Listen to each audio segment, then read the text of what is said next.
నేను ఒక్కటే అడుగుతా ఉన్నా, నేను ఎన్నికల సందర్భంగా అడిగాను, సరే ఆ రణగుణ ధ్వనిలో చాలామందికి వినబడలేదు.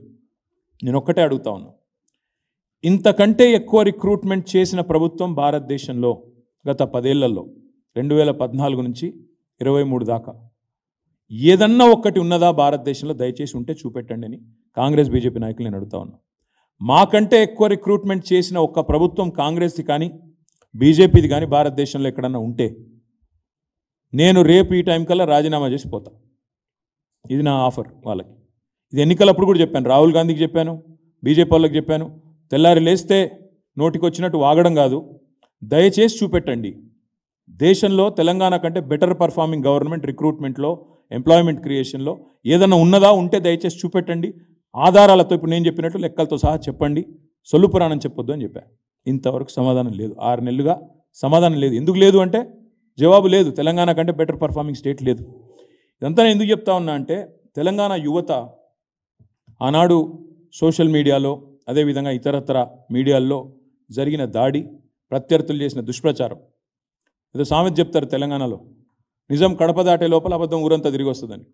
ఈ నిజాలన్నీ మీ దగ్గర చేరే లోపలనే ఎత్తి నిండా అబద్ధాలు ఏదైతే నింపి పెట్టినారో దానివల్ల ఇవాళ తెలంగాణ కుంటుపడుతుంది. బాధ ఎక్కడ అనిపిస్తుంది అంటే, మాకు ఇబ్బంది ఎక్కడ అనిపిస్తుంది అంటే, ఇవాళ ఈ ప్రభుత్వం వచ్చినాక, ఈ రేవంత్ రెడ్డి ప్రభుత్వం వచ్చినాక ఎన్ని మోసాలు, ఒకటి కాదు రెండు కాదు. ఏమన్నాడు రేవంత్ రెడ్డి? కాంగ్రెస్ రాగానే మొదటి సంవత్సరంలో 2 లక్షల ఉద్యోగాలు అన్నాడు. మరి మొదటి సంవత్సరంలో 2 లక్షల ఉద్యోగాలు అంటే నేను ఒకటే అడుగుతా ఉన్నా, ఏది మరి ఒక్క నోటిఫికేషన్ అన్న వచ్చిందా? ఒక్కటి. గతంలో మేమిచ్చిన 2 నోటిఫికేషన్లు, ఒకటేమో మేము గ్రూప్ 1 నోటిఫికేషన్ ఇచ్చినాం. ఇస్తే ఎంత గొప్పవాడు ఈ ప్రభుత్వం, ఈ రేవంత్ రెడ్డి అంటే, ఈ కాంగ్రెస్ ప్రభుత్వం ఎంత గొప్పదంటే, ఆనాడు మేము 503 పోస్టులతో గ్రూప్ 1 నోటిఫికేషన్ ఇచ్చినాం. ఇస్తే దాన్ని రద్దు చేసిండు రాగానే.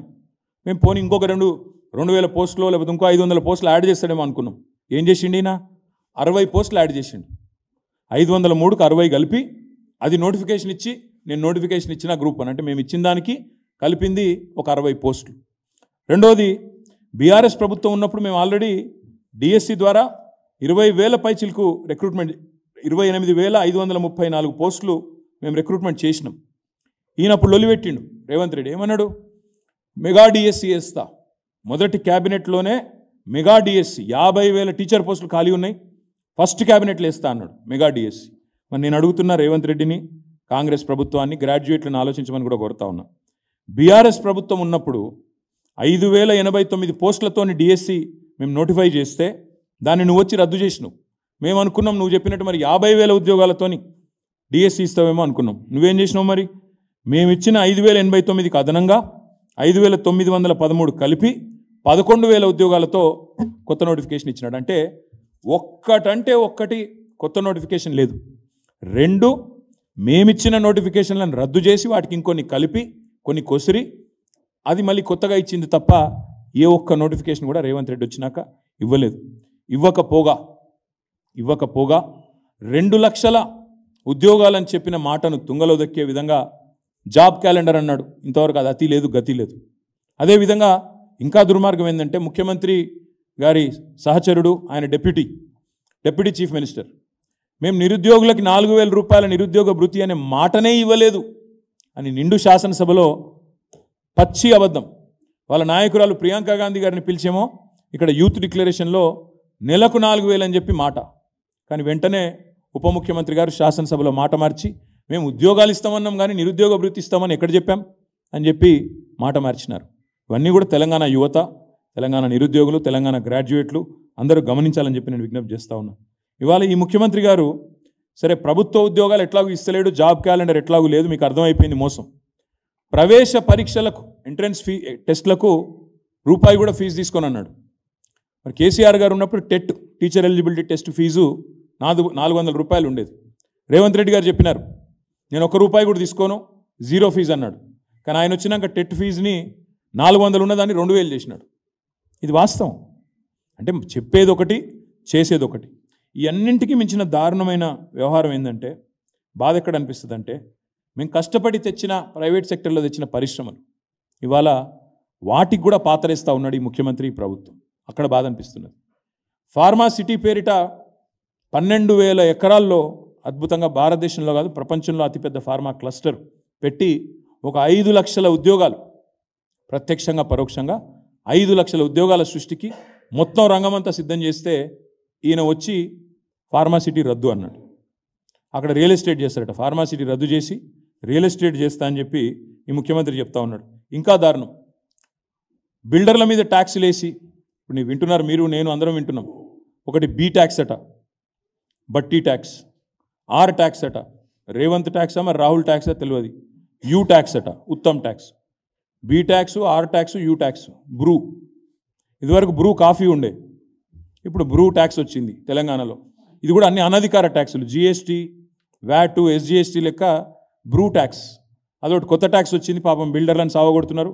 ఎవరి దుకాణం వాళ్ళది, ఎవరు ఎంత దండుకుంటే అంత దండుకోవాలి. ఎందుకంటే అది రక్తం రుచి మరిగిన పులులు కదా వీళ్ళు. 10 ఏళ్ళు అధికారానికి దూరం అయినరు. ఇప్పుడు విచ్చల విడిగా ఎవరి దుకాణం వాళ్ళది. రేపో మాపో ఎక్సైజ్ దుకాణం కూడా తెరుస్తారు, జూపల్లి కృష్ణారావు దుకాణం ఇంకోటి చాలా అవుతుందని చెప్తున్నారు. మరి చూడాలా. నేనేమన్నా అంటే ఈ బ్రూ ట్యాక్సులు దీనివల్ల ఏమవుతుంది, ఎవరి పాటికి వాళ్ళు పెట్టుబడిదారుల మీద దాడి చేస్తే నిర్మాణ రంగం కుదేలవుతున్నది.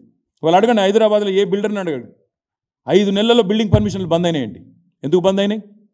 ఎట్లా వస్తాయి మరి పెట్టుబడులు? ఎట్లా జరుగుతుంది ఉపాధి కల్పన? ఈ రకంగా అడ్డగోలుగా పడి దోచుకొని తింటుంటే మేము అర్థం చేసుకోగలం. మీరు ఢిల్లీకి సామంతరాజులు కాబట్టి, మీరు ఢిల్లీకి కప్పం కట్టాలి కాబట్టి, ఆ కప్పం కట్టేందుకు ట్యాక్సులు, ఈ దోపిడీ ఇదంతా మాకు తెలుసు, ముందే చెప్పినాం ప్రజలకి. సరే, అయినా ప్రజలు ఓటేసినారు, మీ అదృష్టం బాగుంది, మంచిదే, సంతోషం. కానీ ఇవాళ దురదృష్టం ఏంటంటే, ఒకవైపు ఏమో బిల్డర్లను బెదిరిస్తారు, బ్లాక్మెయిల్ చేస్తారు, B tax, R tax, U tax అని వసూలు చేస్తారు. మరొక వైపు కొత్త పరిశ్రమలు తెచ్చుడు కాదు, ఉన్న పరిశ్రమలే పోతున్నాయి. బాధ అక్కడ అనిపిస్తున్నది.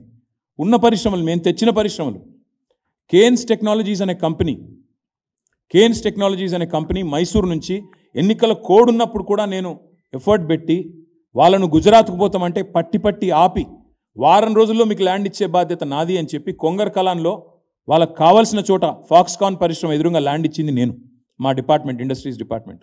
3700 కోట్ల పెట్టుబడి. దానివల్ల దాదాపు ఒక 15-20 మంది పిల్లలకు ప్రత్యక్షంగా పరోక్షంగా ఉద్యోగాలు వచ్చే అవకాశం. ఇవాళ ఈ ప్రభుత్వం వచ్చినాక వీళ్ళు ఏం అడిగినరో, ఏం చేసినరో, బ్లాక్మెయిల్ చేసినరో, తిట్టినరో, కొట్టినరో తెలియదు. ఆయన మొత్తం తట్టాబుట్టా సదురుకొని మనం ల్యాండ్ అలాట్మెంట్ చేసిపోయినాం. మేము తట్టాబుట్టా సదురుకొని గుజరాత్ వెళ్ళిపోయాం. ఇంకొక పరిశ్రమ కార్నింగ్ అని, అంతర్జాతీయ పరిశ్రమ, అది 1000 కోట్ల పెట్టుబడి.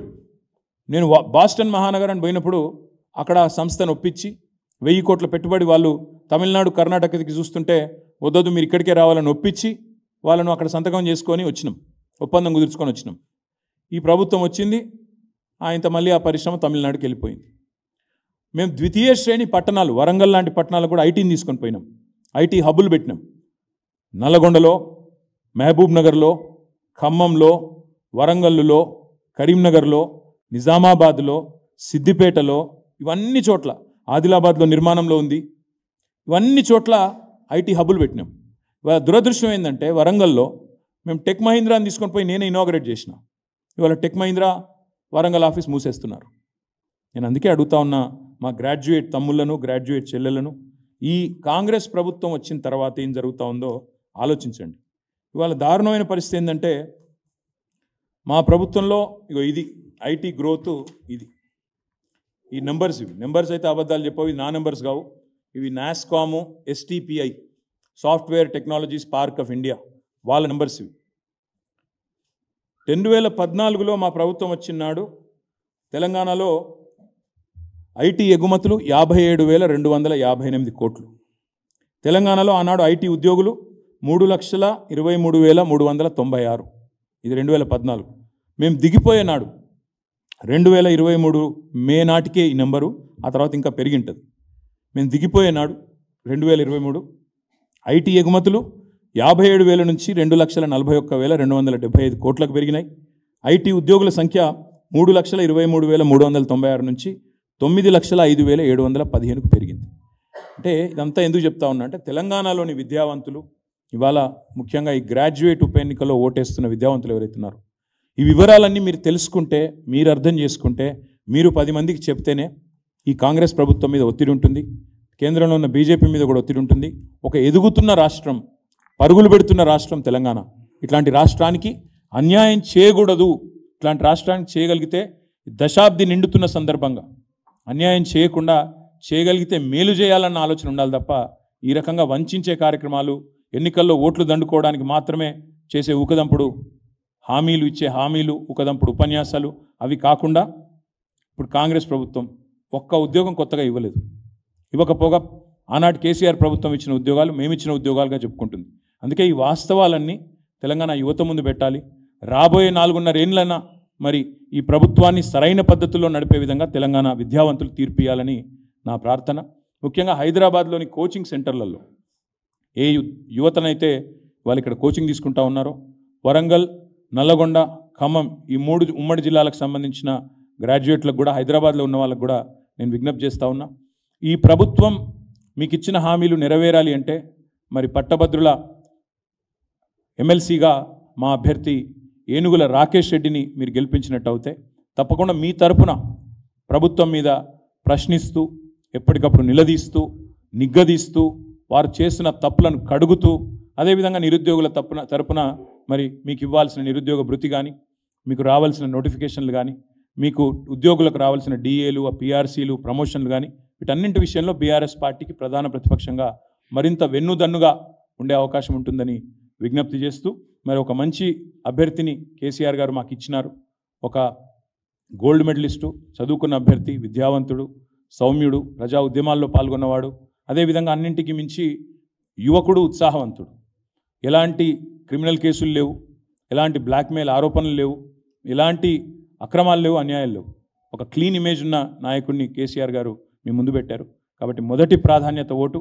మే 27 నాడు ఇక్కడ హైదరాబాద్లో ఉండే గ్రాడ్యుయేట్స్ కూడా మరి మీకు మిత్రులున్నా, మీకు చుట్టాలున్నా, ఎవరున్నా నల్లగొండ, మన వరంగల్, ఖమ్మంలో వారికి కూడా చెప్పండి. ఏనుగుల రాకేష్ రెడ్డి గారి మరి 3వ స్థానంలో ఉన్నారు, ఆయన 3rd రోలో ఉన్నారు. ఆయనకు ఓటు వేసి, ఫస్ట్ ప్రయారిటీ ఓటు వేసి గెలిపించాలని మనస్ఫూర్తిగా కోరుతూ మీకు కూడా ధన్యవాదాలు, నమస్కారం. ఈ డీటెయిల్స్ మొత్తం కూడా మీకు ఇస్తాము. మీరు దయచేసి ఇవన్నీ కూడా నా పిఆర్ఓ ఇస్తారు, మీరు కూడా దయచేసి చూసుకోండి.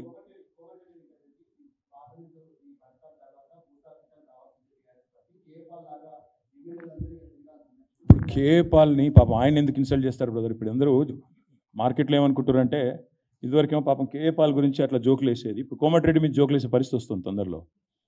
ఎందుకంటే ఎవడైనా మూర్ఖుడు తప్ప తెలివైన వాడు అంటాడా బ్రదర్? 27 అంతస్తుల హాస్పిటల్ ఏంది, కరెంటు పోతే 14 నుంచి 27కి ఎట్లా పోవాలన్నాడు కోమటిరెడ్డి. నేను చూస్తూ ఉంటే సోషల్ మీడియాలో కామెంట్ ఏందో తెలుసా? మరి 14 అంతస్తులే కడితే మరి 3వ అంతస్తుల పోయి కరెంట్ ఆగిపోతే అసలు ఫస్ట్ ఆఫ్ ఆల్ ఒక మంత్రి నోట్లోకి వెళ్ళి కరెంటు పోతుందన్న మాట ఎందుకు వస్తుంది? మేము ఉన్నప్పుడు ఆ మాట ఎందుకు రాలేదు, ఇప్పుడు ఎందుకు వస్తుంది? అంటే ఎంత మూర్ఖులు నడుపుతున్నారు ఈ గవర్నమెంట్ని, ఎంత జోకర్లు నడుపుతున్నారు ఈ గవర్నమెంట్ని. ఇలాంటి సన్నాసులు నడిపితే గట్లాంటి ఆలోచనలు వస్తాయి. కరెంటు పోతే జనరేటర్ ఉండదా? ఆయన మంత్రి, ఆయన నాకు అర్థం కాదు, జోకరా ఆయన మంత్రి? ఇంకా మీరు మళ్ళీ ఆయన క్వశ్చన్కు మళ్ళీ మీరు నన్ను అడుగుడు.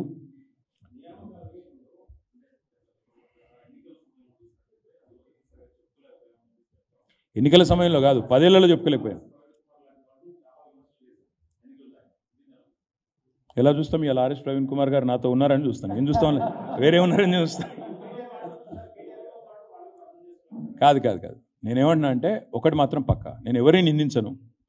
నిందించాల్సి వస్తే మేమే సరిగ్గా చేయలేదు, వాళ్ళని వీళ్ళని ఎందుకు నిందించాలి? నేను మా పార్టీ నాయకత్వం నాతో సహా మేము సరిగ్గా తెలంగాణ యువత కన్విన్స్ చేయలేదు, మేము సరిగ్గా సమాచారం ఇవ్వలేదు. మేము అర్థమైంది కదా, తెలిసింది కదా, ఉద్యోగాలు వస్తూనే ఉన్నాయి, వాళ్ళు జీతాలు తీసుకుంటూనే ఉన్నారు, ఉద్యోగం ఎక్కినరు, కూర్చున్నారు, తెలియని వాళ్ళు ఎవరని మేము అనుకున్నాం. కానీ నేను చెప్పిన కదా ఇంతకుముందే, నిజం కడప దాటే లోపల అబద్ధం ఊరంతా తిరిగి వస్తుంది. కేసీఆర్ ఇంట్లో 4 ఉద్యోగాలు ఇచ్చుకున్నాడు, 4 ఉద్యోగాలు ఇచ్చుకున్నాడు, అదే పోయింది మొత్తం. అసలు 2 లక్షల ఉద్యోగాలు ఇచ్చిన మాట ఎక్కడో మరుగున పడిపోయింది. అది పాయింట్. నేను అనేది ఏంటంటే నెగిటివ్కి ఎప్పుడైనా కూడా సోషల్ మీడియాలో కానీ, ముఖ్యంగా యాంటీ ఎస్టాబ్లిష్మెంట్ వార్తల్లో కొద్దిగా ముందు, పోరాటాల్లో కూడా ముందుండేది యువత. మరి నేను ఇంకొక మాట కూడా అడుగుతాను, మీరు అన్నారు కదా, ఇదే యువతని, ఇదే నిరుద్యోగుల్ని, ఇదే విద్యార్థుల్ని కాంగ్రెస్ నాయకులు ఎంత దారుణంగా అవమానించిండ్రండి. రేవంత్ రెడ్డి బీరు బిర్యానీకి ఆశపడే బ్యాచ్ వీళ్ళు ఉస్మానియా విద్యార్థులని మాట్లాడింది మర్చిపోదామా? బీరు బిర్యానీకి అడ్డ మీద కూలీలాగా బీరు బిర్యానీకి ఆశపడతారు వీళ్ళు అని ఉస్మానియా విద్యార్థులని అడ్డా మీద కూలీలుగా అభివర్ణించినోడు రేవంత్ రెడ్డి. అదేవిధంగా బీరు బిర్యానీకి ఆశపడతారని చెప్పి అవమానం చేసినోడు రేవంత్ రెడ్డి. కాబట్టి తెలంగాణ యువతకు అన్నీ తెలుస్తాయి, నిజం నిలకడ మీద తేలుతుంది బ్రదర్. రాములన్న అభివృద్ధి అయిపోతుందనిలే, బ్లాక్మెయిల్ దందాలు చాలు అయినా.